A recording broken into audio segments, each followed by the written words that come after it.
All right, up at the upper left part of our map, GSL Tal'Darim Altar. Actually, take it back, it's a ladder version now. We have our red Zerg player from the Team Zenex. He is... Kyrix. Not going for an early pool, it appears, this game. And down at the lower left is our Zerg player from the Team Incredible Miracle. He's beaten Kyrix before. He is... I am Lucia. You know, I figured out what that song is talking about. What was that? They're talking about wanting to get Vietnamese food. Let's get it, pho, pho, pho.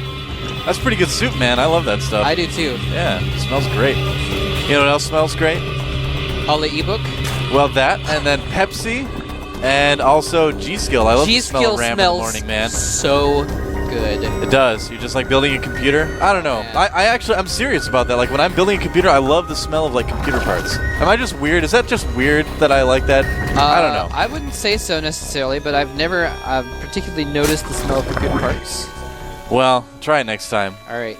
Don't like sniff your computer if you haven't dusted it for like months though. Oh, Otherwise, God, no. you just avoid that. Patch first for Lucira. He's going for the macro style this game, and if Lucira ever goes to like an MLG or something like that, or if you come to the studio, try to be in a position where you can watch this guy play. I mean, we can like see his fingers on the keyboard. It's something else. I mean, this guy plays so fast, and it looks like he's playing a piano too while he's playing. It's pretty fun.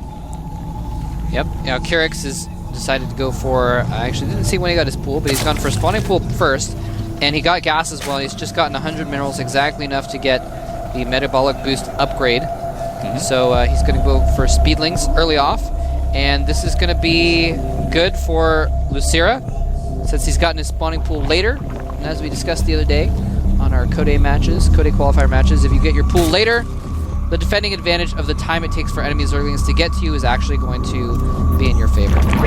Yep, we've got that. And we also see, a lot of players that go hatch first get a Baneling Nest more often than not. In fact, I believe there it is right there. Yep, Baneling Nest. Yeah, the reason you want to do that is to defend against any sort of larger number of Zerglings that your opponent may have, because they probably will have more Zerglings than you initially, so yeah, that Baneling Nest is pretty much essential. Yeah, so he gets the Baneling Nest and a Spine Crawler at his natural immediately as that spawning pool pops. Very, very smart move. He's gotten a very good early economy by going hatch first, and now he knows he needs to defend it, so he is. Yeah. Zergling speed almost done for Kyrix. Those Zerglings are about to kick in the Nos Mole Trap. Too fast, too furious. That's what it's called when Zergling speed takes effect. They're going to pull the lever and the Nitro will... That's right. It's like Vin Diesel is riding a Zergling. That's right. And he kicks in the Nos. It sounds like you're saying something else there. Sorry. All right, I don't know what you mean. I'll ask you later. All right. Yeah, so he's got a couple defensive Banelings and starting to get his own Zerglings here. So Lucira is going to be plenty defended. But here's the thing. He's gotten a lot of Zerglings to defend. And in the meantime, Kyrix has been droning. So they're actually even. So it's all good. And he's getting his hatchery up as well. So they're basically ending up at an even place regardless. You ever see the Fast and the Furious movies? I have seen all of them, man. Which one was your favorite? I don't know. Maybe Tokyo Drift. I think that's most people's favorite. That's actually the right answer. You are correct. Tokyo Drift is the best Fast and the Furious movie. Have you seen the latest one? Yes, I watched it on the plane actually on my way to Korea this time. I was actually taking Dramamine and Tylenol PLM at the time as well, so I don't remember it that well, but it was pretty good, I think. I enjoyed it at the time. I don't know. I liked it a lot. It was better than one of them, one where they were like running drugs or whatever. Well, that's like everyone except for Tokyo Drift. Oh yeah. Well, the one where they were in Mexico, that one was actually boring. There's a couple of them. That was like the fourth one, I think. Roach Warren on the way for Kyrix. He's going to want to defend against the Banelings of Lucira. Lucira getting a little bit aggressive right now. And a lot of Banelings being produced by Lucira. Oh! Ooh. Oh boy, he's got to be careful. Here we go. It's micro time. Nice. Yep.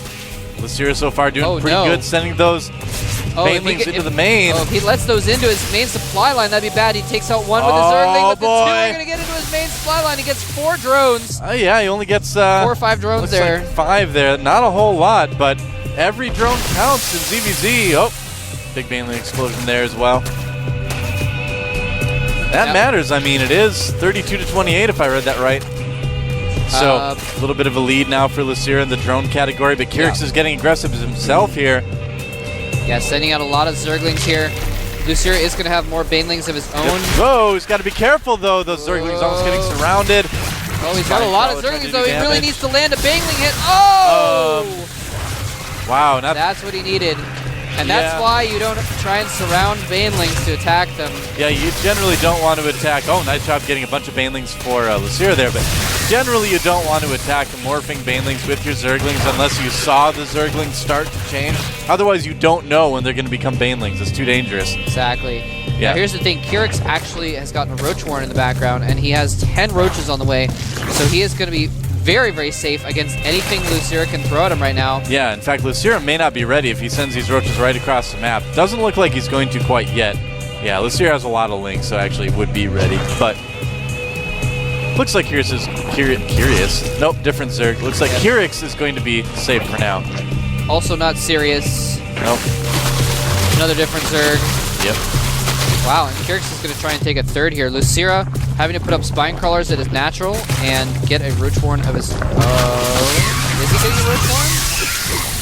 No, he's not getting a Roach Warren. No, not yet. He's going for a lair, actually. Yeah, going for a lair and getting some more drones. I wonder if we're going to see an Infestation Pit or possibly even a Spire out of Lucira, actually. This is more common than you might think on the Korean server. Some Zergs going Muta and ZVZ. It sounds weird, but it's seeing it a lot. So, yeah, there's a Spire. Look at right there. Wow. Saw that Kyrix was going pretty quick Roaches, thought, I'm just going to make a Spire, and I'm going to hide it, and then I'm going to attack him with a bunch of Mutas at once. He's not going to be expecting it. This is actually pretty common in ZVZ on the KR ladder right now. Yeah, it's something that you really have to catch your opponent off guard. Yeah, and he's got a good chance of doing that, too. He definitely has a good chance of doing it. Generally, Zerg versus Zerg is lots of Roaches versus Ooh, nice hit with that Baneling. A little bit too close there. A lot of damage. Juke around. He's going to get to the main, see everything he can see, and he's going to be happy with what he sees because he only sees 1 or 2 queens. That is not enough to stop a bunch of Mutas when they come out. And he also, nice Baneling hit there. Yep. Sneaky Lucira trying to morph some Banes in the side. Yeah. Get cleaned up. And again, seeing more Roaches pop out. So yeah, if he can catch him with only Roaches, Mutas could actually do pretty well. And he's got a lot of gas saved up as well. He can produce 9 Roaches when the Spire pops. Now, to a certain extent, Lucira would still need to worry about the counterattack. You know what I mean? If you get caught in that situation, generally you just want to attack with the Roaches and try to do as much damage as you can. But look at that, back at the natural, we saw Lucira putting up a bunch of Spine Crawlers. He's going to be prepared for just that occasion. Yeah, Lucira trying to get his third up as well. Oh, look at this, a Hydra Den going up for Kyrix. Oh, Does he know somehow? He may have seen all those Spine Crawlers, and that might have tipped him off, actually. That is a possibility. Yeah, it's quite possible. Yeah, I don't know. No, I don't know if the Hydras are quite... Actually, the Hydras are probably going to be out just in time if he sends them all the way across the map. It means these Roaches can't really attack, though. Nidus Worm or Nidus Network on the way for Kyrix as well. We've seen Zergs use Nidus before on this map. We've even seen Lucira use Nidus before on this map. It's very good for Hydras since they're very slow off of creep. Here come the Mutas. Small group right now. Is it going to be enough to handle the Hydras plus the Queens that Kyrix is going to have? Right now he only has the 1 Queen at this natural. Yep. He's going to target down the Spore. Yep, gets the Spore Crawler. He's going to get the Queen too.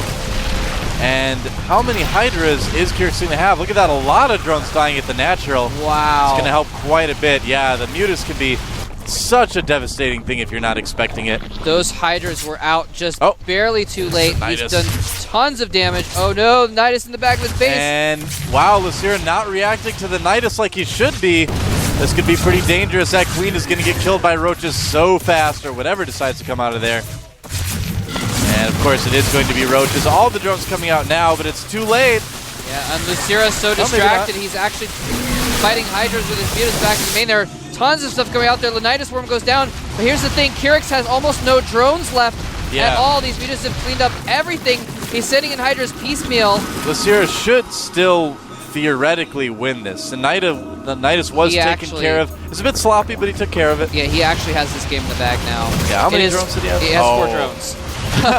Lucira has 55 drones. He's secured his main. He's secured his natural. He's back up to 5 drones now. He made a couple more. He could be okay. He's got a chance. And now he's back down to 3. Yeah, it's looking pretty good for Lucira right now. So I don't even know what Kyrix is doing. I mean, well, he doesn't have enough for a Nidus Worm. He's basically just.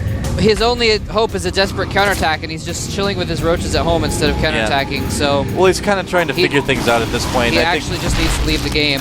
Well, what he's going to figure out is that he can't win. So yeah, I think we're going to see a GG from Kyrix fairly soon. Lucira did a good job of making all those spine crawlers at the main, or at the natural rather. If he hadn't made that, you know, Kyrix could have come in and possibly done some damage. He is making I thought I heard another Nidus Worm somewhere, maybe not. Did he actually save up enough for that? I didn't think he had enough for that for quite a while. Maybe not. Yeah, Lucira making 4 more mutas right now. It's over. GG. GG, finally. And Kyrix is basically out. In fact, that may actually clinch it for him. He is 0-3, and Lucira back in it, 2-1. Kyrix is definitely going back down to Code A.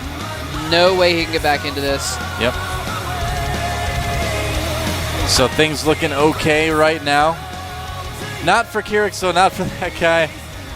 We've got such a cool up and down logo. You know, don't we? I don't know. I just like the way the up and down logo looks. It's kind of a cool medallion. Yep. All our medallions are pretty cool here. They are, yeah. Code S, Code A. Put an hour hand in a Code A medallion? Yeah, of course. It's just like it's right there. It's right behind the camera. They just stand it up by the well, it's Korean like commentators. Oh, okay, I see what you're saying. Yeah. I think they might have one in the middle too, but you put a hour hand on it and a minute hand, and put a chain on it. Flavor Flav will wear it. That'd be pretty cool. It's true. Yeah. Flavor Flav will wear any medallion. That's right. You put a chain on anything? It seems like the bigger the better. I don't know. For Flavor Flav. I don't know Flavor Flav personally, believe it or not. You don't? You know, it's a common misconception or misperception. Yeah, everyone kind of thinks, you know, whenever I mention Flavor Flav, people are like, hey, doesn't Doa know Flavor Flav? And I'm like, yeah, I think he does. Most people think that. 5-minute break. That ended on a weird note. Come right back, guys. We've got more great games for you today. This is the GSL. This is it, girl. Give me 25.